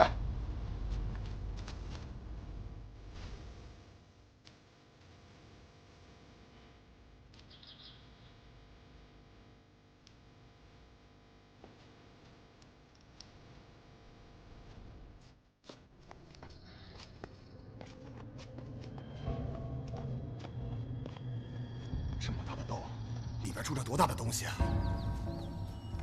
哎！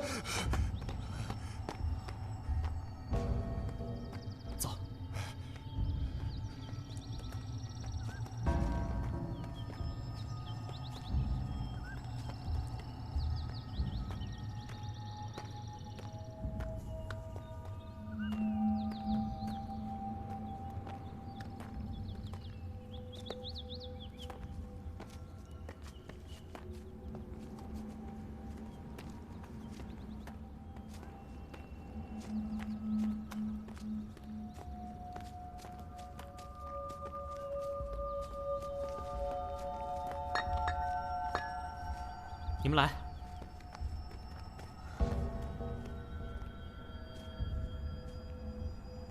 看来这个洞里住的是人。会住的是什么人呢？走。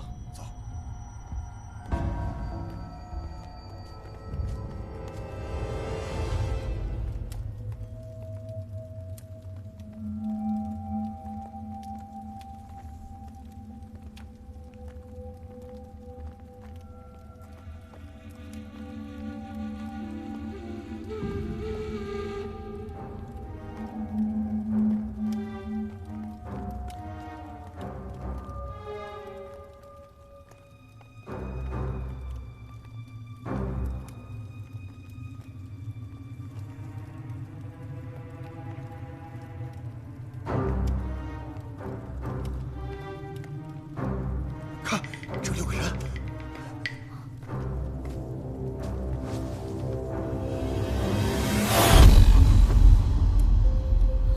这是？他是我们要找的苗匡。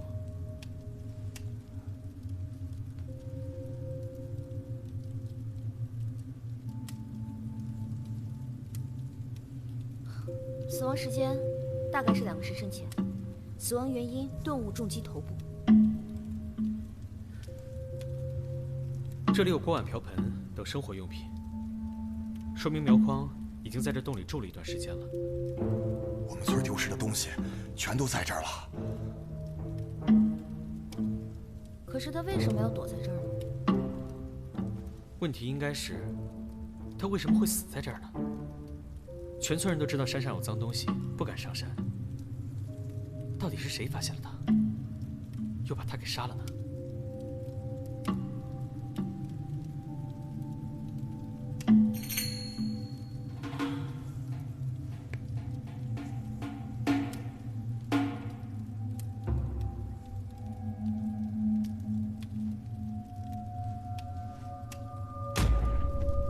为什么会拽着衣角呢？死状惊恐，难道他在死之前发现了什么恐怖的情况吗？才会下意识地抓住自己的衣角？或者是他想传递给我们什么信息？少爷，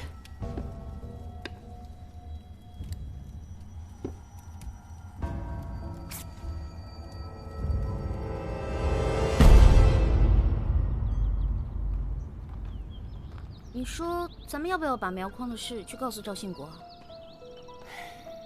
等咱回城都要宵禁了，等明天吧。唉，怎么了？张老爹说那洞里的铲子绝对不是他们村里的人丢的，我怀疑是盗墓用的。这么说，这个苗匡是个盗墓的，怪不得所有的古董行都不愿搭理我们，恐怕是以为我们两个是官府派来调查他们的。你说赵兴国知不知道他义兄是个盗墓的？你怀疑他骗了我们？很难说。我看到他手上的扳指是个好东西，他家小铺出手也很大方。我看他是有意隐瞒着什么。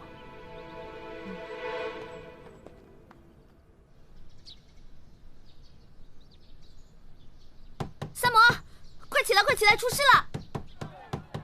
萨摩，快起来，快起来啊！我进来了。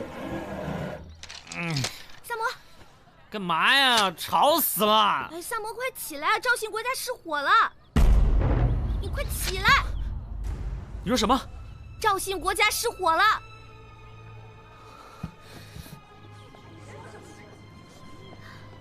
这2具尸体啊，烧得面目全非的。怎么烧起来的？听街坊所说，清早就烧起来了，灭了1个时辰才停。我找双爷验尸，他听说以后脸色大变，转头就跑，原来是去找你了。真奇怪，这火才烧了不到1个时辰，怎么烧成这副模样了？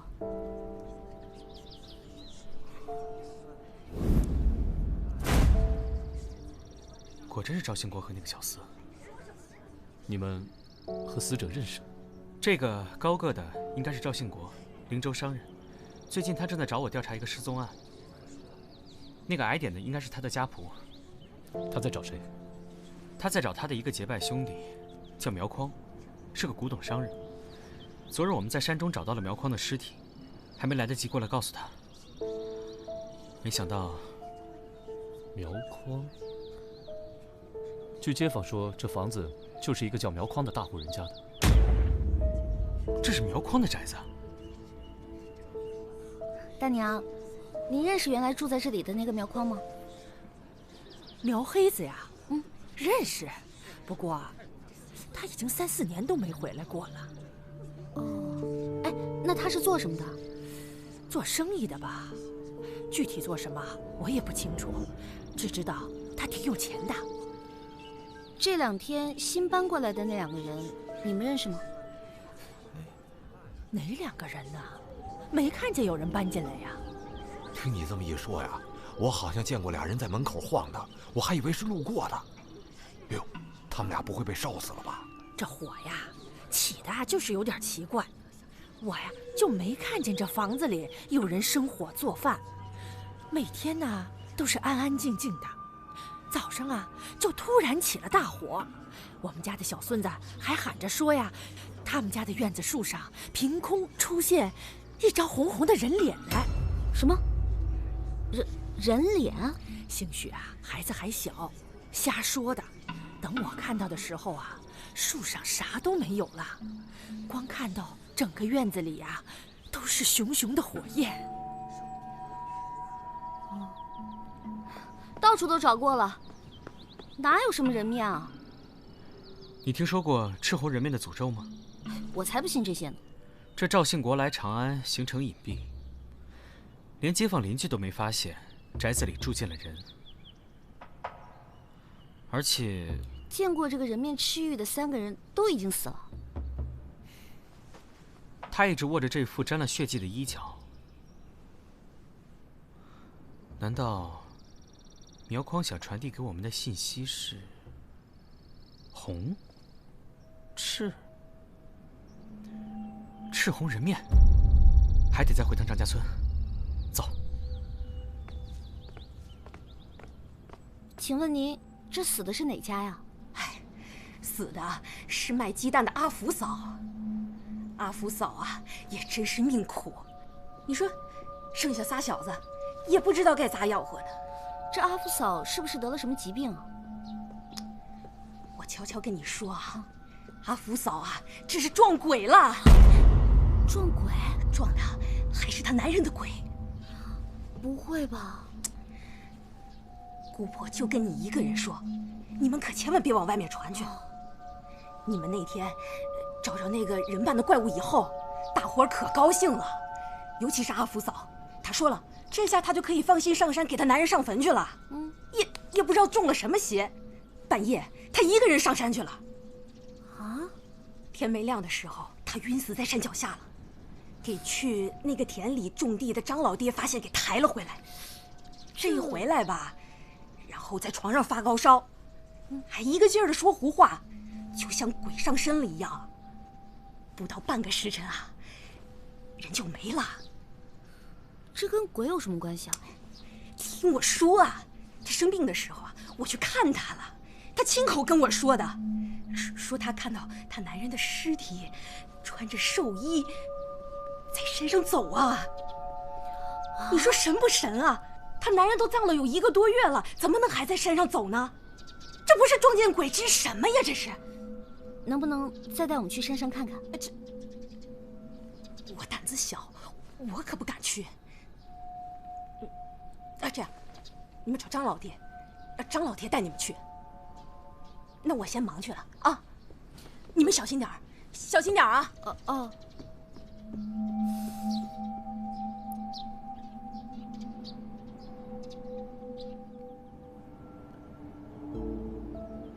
张老爹，你从什么时候知道阿福嫂撞鬼的事的？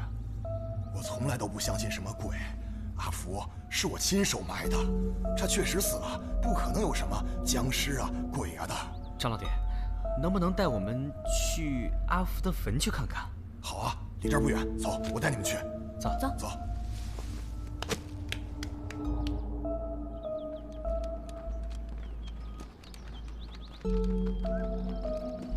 这就是阿福的墓。这土是新的。张老爹，阿福有没有变成鬼，只有开了棺才知道。什么？你没有开棺？张老爹，阿福嫂死得太蹊跷了。你难道不想知道发生了什么事吗？村里现在人心惶惶的，把事情查清楚，才能给全村人一个交代。好吧，咱们开棺。阿福叔、阿福嫂都是为了查案，对不住了，对不住了。开棺。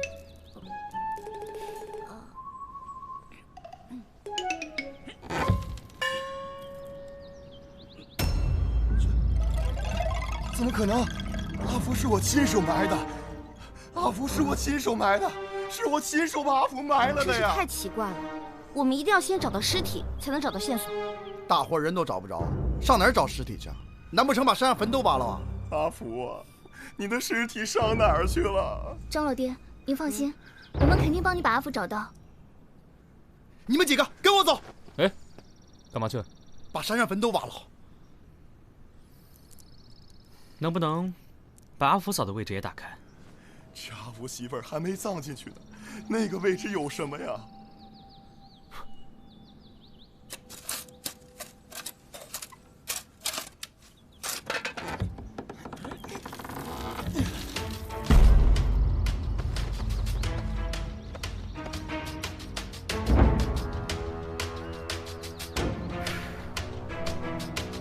这些是什么东西啊？苗匡藏的宝贝呗。这些难道都是盗墓得来的赃物？没错，谁也不会想到，他们把偷来的东西藏在一座空的坟里。看来杀他的人还没有找到这儿。这可不一定。你们看，那个位置原本有一个东西被拿走了，看那印记的形状，像什么？是个圆的东西，是个圆匣子，里面应该是那块赤色人面。那天赵信国说，他们把赤色人面留在了大墓之中，显然他没有说实话。如果到昨天为止，东西都在苗匡手上，那么他就没有理由杀赵信国。而且杀人时间也完全对不上。这事儿可就玄乎了。见过赤红人面的3个人都死了。还有阿福嫂看到的尸体复活又是怎么回事？难道说还有第4个人？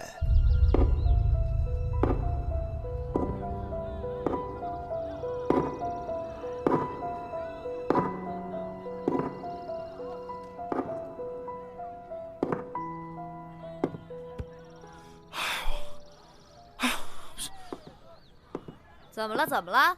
死气沉沉的。对了，三毛，今天店里住进来一个西域商人，他好像认识你说的那个苗匡。哦。但是我问他是干什么的时候，他就不告诉我了。那你快带我去啊！我问他。哎呀，你快带我去，带我去！难道还有老娘搞不定的人？灌他2壶酒，祖坟在哪儿都告诉我了。这个苗匡啊，以前在西域学的可是盗墓的本事，而且还小有名气。我还打听到了一件奇事，你们有没有听说过鬼街？什么？这鬼街呀，就在长安城外3里地的一处河边，每到13的晚上，就会开始摆摊儿卖古物。昏灯之下，买东西的人看不清卖东西的人的脸，所以称为鬼街。那为什么不拿到城里的古董行去寄卖呢？因为这鬼街上卖的东西，不是盗墓所得，就是行贿所得。总之，都是一些官府要查的东西，只能在这夜半河边变卖。这些年，这鬼街已经日渐形成了气候，来买东西的不是富家公子，就是官家。我奇怪的是，李治，你怎么会没听过呢？我向来对古玩不感兴趣。我还听这个商人说，他对赤红人面非常感兴趣，并且他知道这古物已经到了长安，所以他准备了重金，决定去那鬼街上好好看一看。难道说……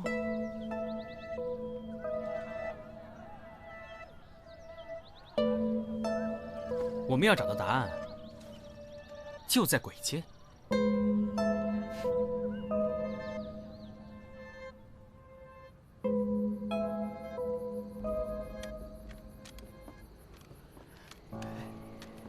鬼街就要在鬼地方？哎呀，这里好冷啊！叫你出门多披件衣服。哎，两位姑娘，这就是传说中的鬼街啊！有好吃的没？你就知道吃，你就知道怂。够了，我们最好分散开来，买些小东西，不要引人注意。这个，说到买东西嘛，李少卿，哎，人呢？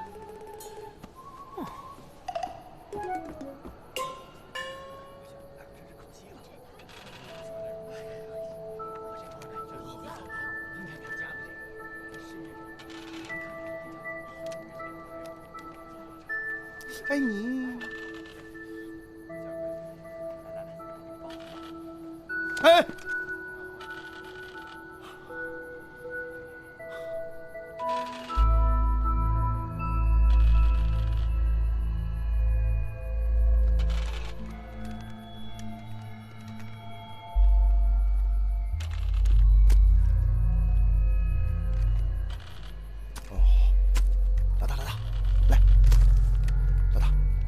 看看这个是不是？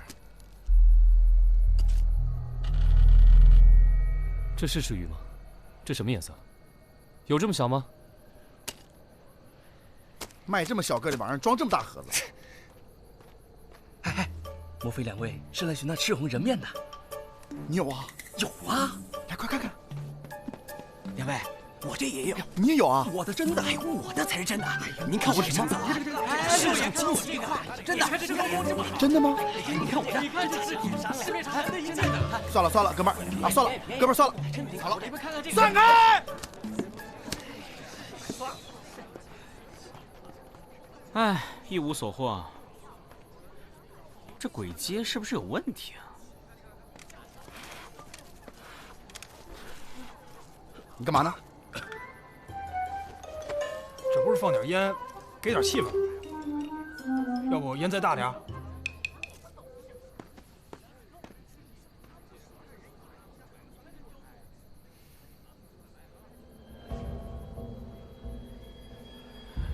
你看那儿。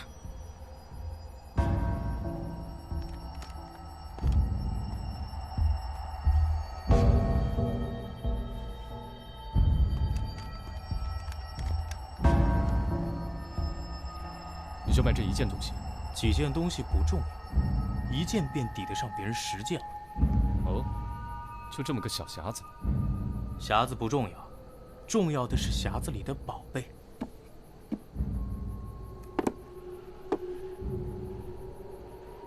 这哪来的？迦兰古国的东西，公子意下如何？三炮，拿钱袋。看清楚，是金子。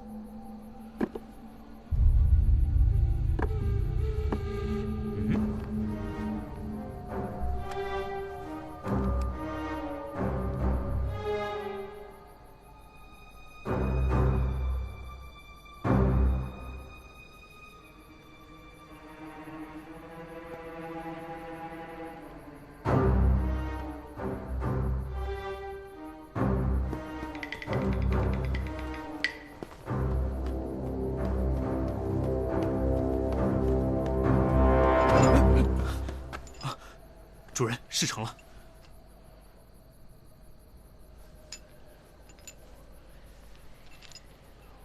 放心，我不会亏待你。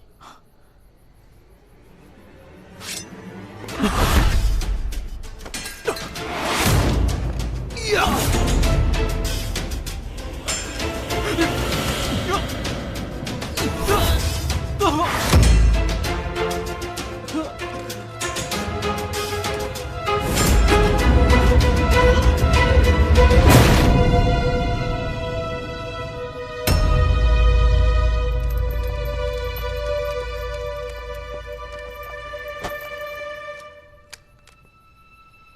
赵先生真是天赋异禀，被烧成了一堆白骨，竟然还能死而复生。双叶，在。你来说。我们在苗匡家失火现场发现2具尸体，死者的喉部并没有吸入烟尘，同时尸体也没有呈现出垂死挣扎的痕迹，只能说明那2具尸体本来就是尸体。看来你不但会盗墓，还会盗尸了，是吧？可怜的阿福叔心死不久，尸体就被你们如此糟蹋，还连累了阿福嫂以为自己的丈夫诈尸，惊惧而亡。我说完了。而这一切都源于那块赤红人面。当初你们3人前往大漠，盗得这块价值连城的古玉，3个人都想据为己有。窦天放是武官，很强势，所以古玉暂由他来保管。你之前说过，苗匡性格孤僻，平日里经常独自把玩冥器，所以这苗匡杀了窦天放，夺走赤红人面，并没有急着出手换钱，而是将它和其他冥器一起藏在棋盘山上，并扮成怪物，让人不敢进山，准备看准合适的时机再出手，大赚一笔。而你就雇萨摩帮你寻人。当你得知山上一直有怪事发生，便赶在他们之前拜访了苗匡。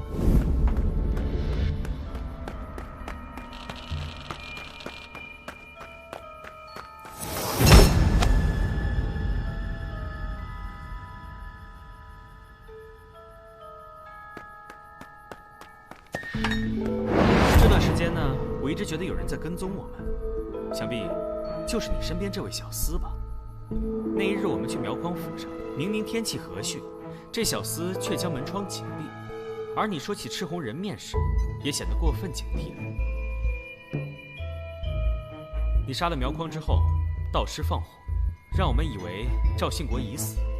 街坊四邻看到的悬在空中的人面，应该是你用竹条糊纸制成，再用棉线吊在树枝上，被火烧着，看起来的确很像赤红人面。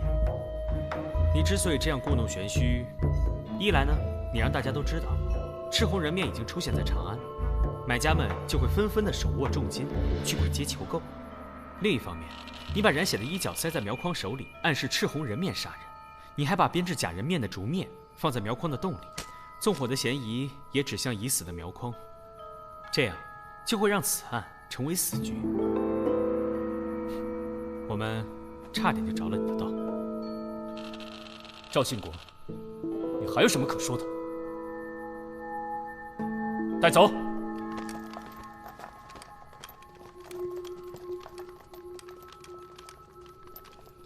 啊，没想到那个赵信国会这么猴急的出手。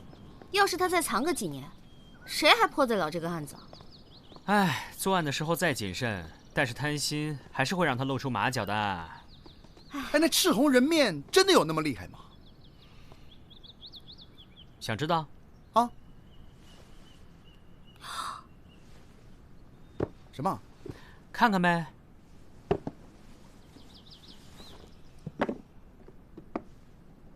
哎呦我！不是，这个在政务室，你给偷出来了。哎，三宝，咱们俩是兄弟，如果你真那么喜欢的话，便宜卖你。别逗我啊！别骗我啊！就看你有没有诚意了。行，哎，你不用掏钱了。我有诚意，我有诚意。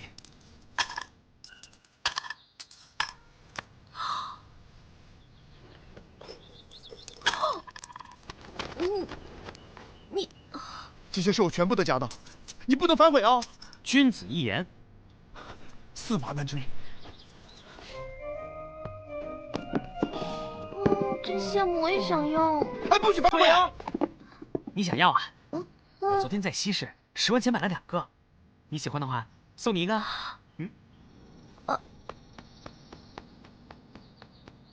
三胖，三胖，三胖，三胖，三胖，你怎么了？你振作点，三胖，三胖。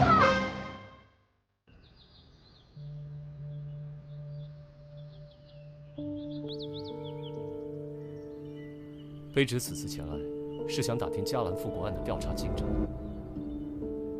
抱歉，无可奉告。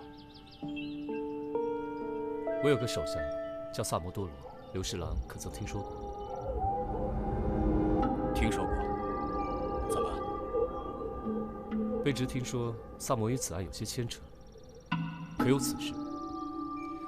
确有此事。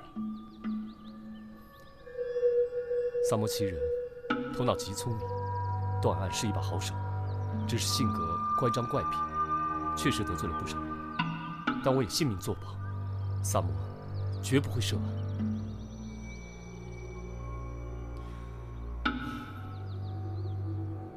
李少卿不必担心，只要他底儿干净，我绝不为难他。